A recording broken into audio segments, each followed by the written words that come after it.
We all go through, relationships, whether good or bad. And it was just kind of the way I feel in certain situations and relationships. Right. But, not all of it is a specific relationship. Mm-hmm. It's just thoughts and feelings we have in it. So the struggles you have with, trying to be in a relationship, you're working, being a father, all those things, and just, kind of wrestling. I'm kind of a dark soul. I'm tormented, so I kind of wrestle with things. But I think other people have struggles too. Mm-hmm. So I think, just putting it out there and just, getting a reception from people, that's kind of good. Awesome. So I like that, And I think we had a conversation. You said this was inspired by like your relationship with your father. No, the site I made, the account I made, the first poem was to my father. Okay. So just everything we've been through, Mm-hmm. and all our journeys, and now that he's a granddad, and the love I see with him and my son, it just, once I gave it to him for Father's Day, and he told me, it's a great gift. It's better than giving him money or any type of item. It just inspired me to go, okay, for a long time, I've wrote a lot of things, but I kind of held it back. So why not? And I've been around you guys, and all of you are creating, so I have this network to feel safe. Because I think the biggest thing when you put yourself out there, you do worry about judgment. You do worry how people are going to take it. Yeah.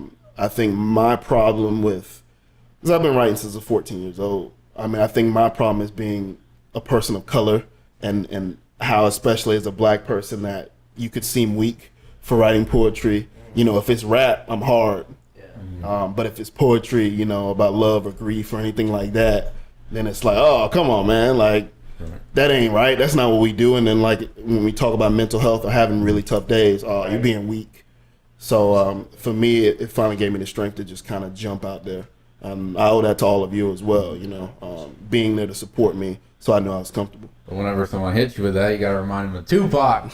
He went to ballet school. He started with poetry. That's true.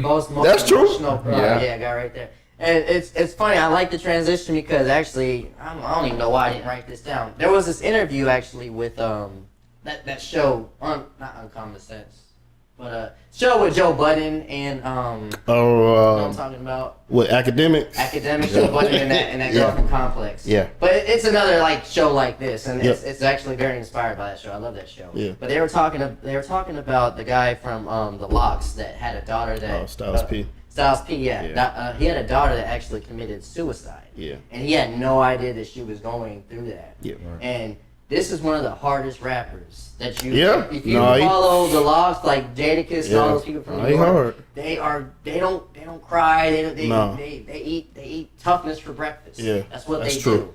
So to see this man on national television crying about this situation, it brought up a conversation about mental health in the hip hop community.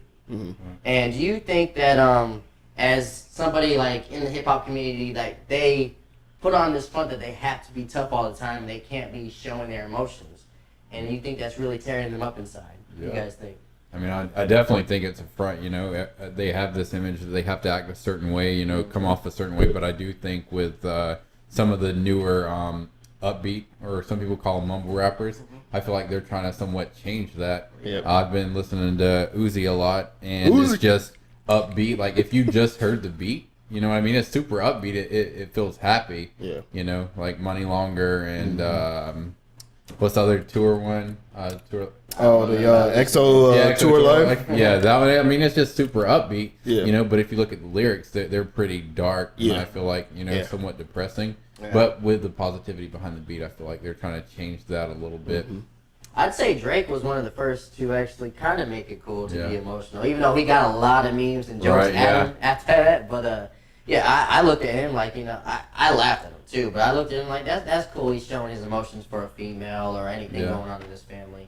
But I think it's really sad that these guys that we looked up to that were gangbangers or the hard people in hip hop, and they're actually, I've seen Jim Jones cried on television too. Yeah, and they tore him up about that. Tore him up too because of his relationship with Cameron that fell out. That was his best friend. Yeah. And I'm an emotional guy. I'll be straight up with you. But we make people feel like crap when they are. Oh yeah. It sucks. No, you got to be a rapper, so you got to be tough. I mean, Styles P talked about it in that interview that we always talk about not being able to see the signs. But he's out there chasing money. He's out there working hard, and he's not necessarily as focused on the family because he's trying to provide for his family. So I think a lot of time in black culture, and that pushes itself into hip hop, it's this thought of having to take care of my family. I need to make sure, you know, monetary wise, physical wise, they're taken care of, but mentally and emotionally, we're not reaching through to that. And that's where all these kind of within our own race, these stereotypes or these judgments come of, to where, like I said, where if someone's writing rap lyrics or making a beat, that's cool. But if someone's writing poetry about grief or depression or suicide, then it's like, yo, like, you're a little weak. And it's like, we all go through things. But if we don't attack this head on, then it's just going to become a bigger issue, which it already is. You know, I mean, he had no idea his daughter was going through that. And it's because, like we said before in the mental health episode, there are always signs. Of course. But a lot of people aren't tuned to them and trained to them. And they just don't understand that if you send a text to somebody and say, Ian, how are you doing today? That can make a big difference in the day for a person. You know, it could reset them to where they're like on the edge and they're like, you know what, somebody does care, you know. And I believe like all three of us are fathers of beautiful children, man. And that's one thing you don't ever want to hear. No. You know, suicide. No. I mean, so we as men, we need to make sure we find that balance of supporting our family and being there with our family. Shoot, we would live in a box before my child feels like he's on that line right there. Yeah. On God. I think there's a lot with that, though. We've talked about before, I think men need to, as we have fellowship, as we, you know, we're all busy. We don't have the time to sit down in front of each other all the time, but we do text each other. We do, you know, check on one another. You got to have those people that you know you can message and call if you need them. You know what I mean? And I think for a long time, you know, hip hop people, especially the older ones, you got to be tough all the time. You can't. Somebody said you can't be tough at breakfast. Like it doesn't make sense. Yeah, you know what I mean. Yeah, like I mean, we're human beings. We go through things. You could have a bunch of money, and you still having a tough time as somebody who doesn't. So I think, you know, we need to be, men do need to, whether you're black, white, green, or yellow, you got to be better about having circles where you could talk about, hey, I'm having a bad day. We'll talk about sports all day.